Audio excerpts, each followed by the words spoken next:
Welcome mga ka-diecast! Ngayon unbox at i-review natin etong Honda Civic Type R FD2 na gawa ni Diecast Team or DCT, isang unrated na brand, mga licensed product yung mga gawa nila.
Tignan natin sa harapan, maganda yung pagka-detail, klaro yung logo at acrylic rin yung headlight niya.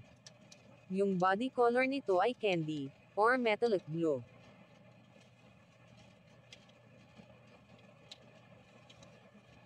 Sa likod naman ay detalyado din, klaro yung logo at yung pangalan ng Civic Type R.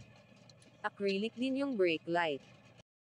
Yung interior naman, detalyado din, may dashboard pa. At eto pla ay right-hand drive, yung upuan naman niya mixed color of red and black, pati sa likod maganda yung pagkagawa. Tignan natin yung bottom, detalyado din, kita yung exhaust.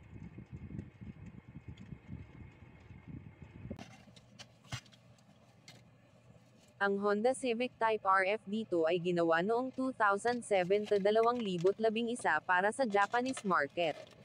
Ang makina niya ay isa 2.0-liter K20AL4 nga lumilikha ng 222 horsepower, na may 6-speed manual transmission.